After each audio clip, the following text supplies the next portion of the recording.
Listen, if you want people to pay attention to you, then you need to pay attention to them. Because people don't care how much you know until they know how much you care. I'll say that again. People don't care how much you know until they know how much you care. There's a lot of big talkers out there. There's a lot of people trying to get other people's attention by talking big. And it's really easy to talk big on Sunday at church. It's hard to live big on Monday when the stakes are high, when the going's tough, when work is busy.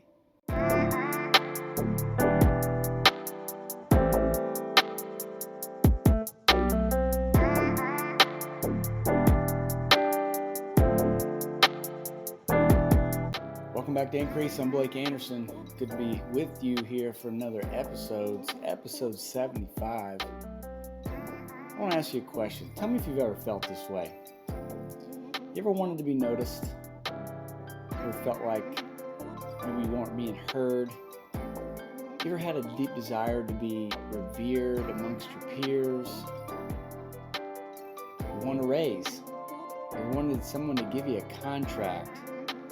Maybe you felt like you aren't getting the results that you deserve. You see, early on in my business career, I was so desperate to be accepted by the marketplace, to be accepted by my peers, that when I spoke, people paid attention. I wanted to be revered. I felt like I had something to say, but it never felt like anyone was listening. I felt like I had greatness inside of me, but I wasn't getting the results that I was striving for. Is that ring a bell? You struggle with that problem? Do you want to be taken seriously? When you walk in the room, how do you want people to receive you? How do you want people to look at you, to listen to you when you speak, when you walk in the room, when you're participating in the conversation?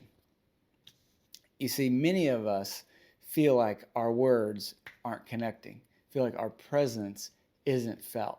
Wonder if anybody is paying attention to us. And if you're not careful, you're doing the wrong things and you're making it even worse. You're turning people off to your message. If you're not careful, they're turning you out when you speak. If you're not careful, they're maybe even talking about you behind your back. You know, there's another possibility. I think we've all been in the room when someone walked in that had gravitas, who had something to say and we listened, who when they spoke, heads turned. You felt their presence. You longed that they would give you attention. You asked their advice. You ever wanted to be someone that when you speak, that people listen, that people would seek out your advice? Don't we all want to be invited and revered, known as a thought leader? You know, I think about this passage in Job 29. Job speaking about his former life before everything is taken. If you've never read Job, it's a story about a man who served God and lost it all. And in his misery, he was thinking about how his life was before he lost it all. And he describes it in chapter 29. He says, "Oh, that I were as in the months past, as in the days when God preserved me, when his candle shined upon my head, when by his light I walked through darkness. I was in the days of my youth, when the secret of God was upon my tabernacle, when the Almighty was yet with me, and when my children were about me, when I washed my steps with butter, and the rock poured me out rivers of oil, when I went out to the gate through the city, when I prepared my seat in the street, the young men saw me and hid themselves. The aged arose and stood up. The princes refrained from talking and laid their hand on their mouth. The nobles held their peace and their tongue cleaved to the roof of their mouth." Job was revered. When Job spoke, people listened. Don't you want that? Do you want to be taken seriously? That when you have an idea, people want to know what it is. When you have an opinion, they want to hear it. When they need someone to advise them on something, they think of your name. It's possible. It can be that way. And I want to show you the path to get you from this feeling that no one's paying attention, and heaven forbid that you're making it even worse, you're turning people off, to getting you to that possibility that you could be revered, that you would be taken seriously. Because unfortunately, there's far too many folks in the marketplace, especially younger folks, 30s, 20s. They have so much to say, but the reality of it is nobody's listening. They're so desperate to get my attention. They so desperately want to be taken seriously, but don't even realize that they're not serious enough to be taken seriously. And so maybe if you're worried as you, I want you to hear this advice. This is the things that I needed to know when I was in my 20s and my 30s, when I was desperate to get people's attention. That if I would have known these things, I would have behaved differently. I would have handled myself differently, and I would have been received differently. And I know I would have had different results in life. So here's the path. If you want to be taken seriously, you need to take this set of advice seriously. First is you need to be organized. There's far too many people who talk a big game and they're disorganized. They can't be trusted with everything. Their papers are everywhere. They don't respond to their emails in a timely fashion. When the big project comes up at work, it's been given to someone else. The thing is, if you want to be taken seriously, you need to be organized. You need to be sharp. You need to be on the ball. People got to know that they can trust you with details. They got to know that they can trust you with big responsibilities. They don't want to worry that their requests are going to get lost in the shuffle. They need to know that you have a handle on it. Second thing is you need to be prepared. When you show up to a meeting, come prepared. The person who shows up late and still is playing catch up the whole meeting is not being taken seriously when they speak, even if they have the right thing to say.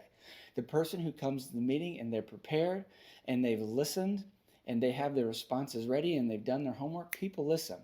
I had an engineer that helped us on some projects for a few years, and this guy was the most impressive in a meeting. He always showed up prepared. He knew his stuff.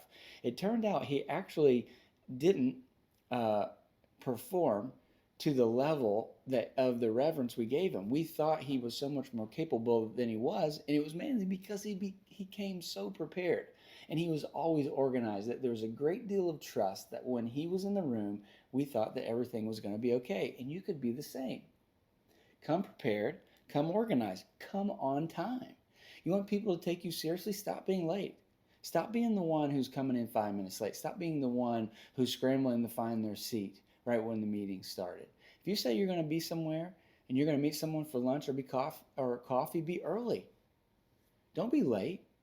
Habitual tardiness, what do you think the person is thinking when you show up late? A couple things. Either one, they're disorganized. Two, they don't have their stuff together. Or three, I'm not that important to them. Listen, if you want people to pay attention to you, then you need to pay attention to them. Because people don't care how much you know until they know how much you care. I'll say that again. People don't care how much you know until they know how much you care. And if you're late to your meetings, how much do you really care about the person that you're meeting with? So you need to be on time if you want to be taken seriously. And here's last few pieces of advice that I need you to listen up. There's a lot of big talkers out there. There's a lot of people trying to get my attention, trying to get other people's attention by talking big. You know, it's really easy to talk big on Sunday at church. It's hard to live big on Monday when the stakes are high, when the going's tough, when work is busy. Big talkers are not getting anyone's attention long term. You might get someone's attention for the first meeting. But if you're still talking big yet living small for the next time I see you and the time after that and the time after that, guess what? Your big talk, it doesn't sound so serious to me anymore. You become the boy who cried wolf when you're saying all these big things you have planned. Yet I don't see any fruit from that in my next few meetings with you. So here's what you need to do. You want to earn my respect? Then you need to listen more. You need to talk less. So as I tell you, the thing that impresses me the most, even from younger people, is when they listen, when their mouth is closed. I go to a leadership meeting every week. There's a 16-year-old kid that comes, and maybe he's listening. And he impresses me more than any of the older men, even at the table, because you know what he does? He comes every Wednesday to a leadership meeting that's mainly being attended by 40 and 50-year-olds, talking about leadership. These are people who lead companies. And this 16-year-old is at the table. You know what? He never says a word. Hasn't said a word in the probably 10 weeks that he's been coming to this meeting. And that has impressed me more than anything. But I can tell you what, I can feel him listening. He is taking it all in. He's impressing all of us because he's not trying to prove what he knows. He's trying to learn something. Along those lines, learn to ask great questions. One of the things that will impress people the most isn't how much you know, but it's how curious you are. See, it's not how interesting you are, it's how interested you are. If you want me to take you seriously, show me that you're interested. Show me that you're curious. Ask great questions, because the reality is, like, how much can 20 something really know about life? It's amazing how many men who are single, aspiring to be married and have kids, want to tell me what life is like when you're married and have kids. I've been married 18 years. I've got 3 kids. I don't think that I'm looking for advice from a 29-year-old who's not even married yet. Listen, it's time for you to learn to ask great questions. But if you're 29 and you want to be married with kids and you come around someone like me, that's not the time you tell me what you know about marriage. It's the time that you ask questions. You'll gain my respect. You'll get me to take you seriously when you're thoughtful, when you ask good questions. The other thing I want to tell you along these lines is, don't tell me, show me. You want to be taken seriously? Stop telling everybody everything you're thinking. Stop telling them all your plans. Show them your results.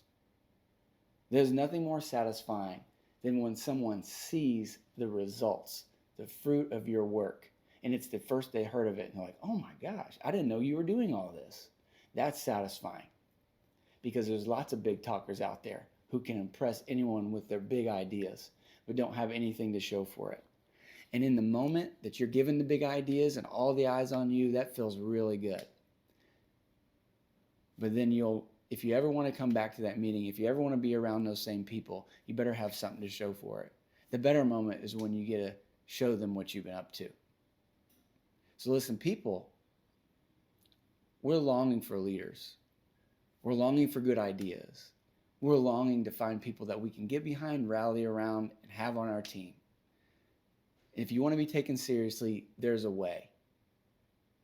There's a way that people will listen when you speak. There's a way that they invite you to the conversation. There's a way that they want your advice. And that's when you're organized. That's when you're prepared. That's when you're on time.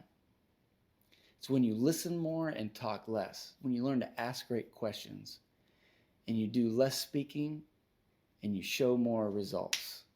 You do these things, it'll feel like the humble way. You'll get a little less attention in the beginning. You'll have less eyes on you than you get right now. But soon the time will come. You spend enough time in a room listening, asking great questions, earning the respect of the people that you're with, that when you speak, they will listen, and then it will matter. God bless you. I pray that you be in good health and prosper even as your soul prospers, and that you will bring increase to your life and your leadership. See you next episode.